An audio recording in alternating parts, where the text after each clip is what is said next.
साहब तुम आगे बढ़ो, हम तुम्हारे साथ हैं। सूर्यकांता मैडम तुम आगे बढ़ो, हम तुम्हारे साथ हैं। सिद्धांत दादा तुम आगे बढ़ो, हम तुम्हारे साथ हैं। अमर रहे, अमर रहे, अमर रहे, अमर रहे। कांतर्स रिपब्लिकन पार्टीचा, कांतर्स रिपब्लिकन पार्टीचा। दादा, आज नामविस्तार दिनानिमित्त कोणते कार्यक्रम पक्षाच्या वतीने आयोजित केलेले आहे? सर्वप्रथम आज नामविस्तार दिन या दिवशी मराठवाडा विद्यापीठाला डॉक्टर बाबासाहेब आंबेडकर यांचं नाव घेण्याचा ऐतिहासिक निर्णय घेण्यात आला। त्यामुळेच हा दिवस सोनेरी अक्षरांनी लिहिला गेला।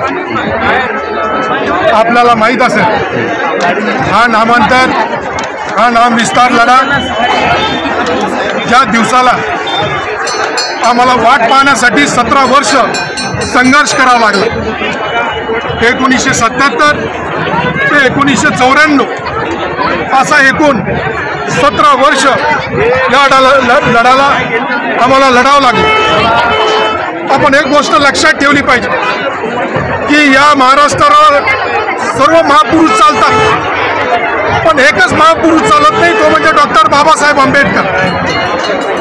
आणि हेच बाबासाहेब आंबेडकरांचं स्वप्न दादासाहेबांनी पूर्ण करण्यासाठी ज्यांना आज डॉक्टर आपलं नामांतर प्रणेते नामविस्तार दिनाचे प्रणेते असं आपण संबोधित करतो, त्यांच्या नेतृत्वाखाली 17 वर्ष हा संघर्ष त्यांनी स्वतः औरंगाबाद मराठवाडा गाव पातळीवर मराठवाडा पातळीवर जाऊन स्वतः संघर्ष करून आणि स्वतः आमचे भीम सैनिक तरुणांना पेटवण्याचं काम या ठिकाणी केलं। हा दिवस सहज शक्य नव्हता। आंबेडकरी चळवळीचा अस्मितेचा हा दिवस आहे हे आपण लक्षात घेतलं पाहिजे। आणि म्हणून आपल्याला या दिवसाचं श्रेय मी सर्व आंबेडकरी तरुण भीम सैनिक आणि यामध्ये शहीद झालेले आमचे पॅन्थर नेते गौतम वाघमारे, सुहासिनी बनसोडे, मवाडे असे अनेक शहीद ज्यांनी प्राणाची आहुती दिली, त्यानंतर आम्हाला हा दिवस या ठिकाणी पाहायला मिळाला। आपल्याला एकच गोष्ट आज बघता 29 वर्ष पूर्ण झाले। या लढ्यापासून आपण एकच शिकलं पाहिजे की कुठलीही गोष्ट शक्य नाही आहे। आपण आपली ताकद आपली शक्ती ओळखली पाहिजे, तरच आपल्याला अनेक लढे लढता येईल।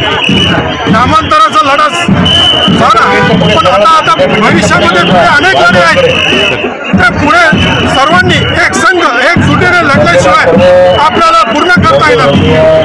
आज आपल्याला माहीत असेल की आरक्षण धोक्यात आलेलं आहे, संविधान धोक्यात आलेलं आहे।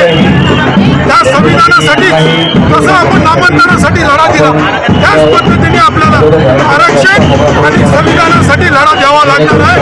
त्याशिवाय आपल्याला पर्याय नाही। आपल्याला वाटतं की आपल्याला एका दिवसातच सगळं मिळालं पाहिजे, शक्य नाही आहे।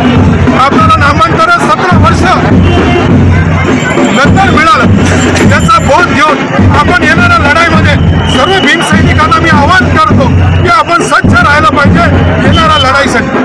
परत एकदा मी नामविस्तार दिनाच्या निमित्ताने सर्व भीम सैनिकांना, आंबेडकरी तरुणांना आणि माझ्या महिलांना, वृद्धांना मनपूर्वक या ठिकाणी शुभेच्छा देतो।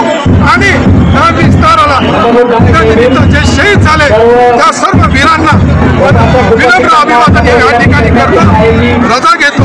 जय भीम, जय भारत, जय संविधान। Subscribe now and press the bell icon. Never miss an update.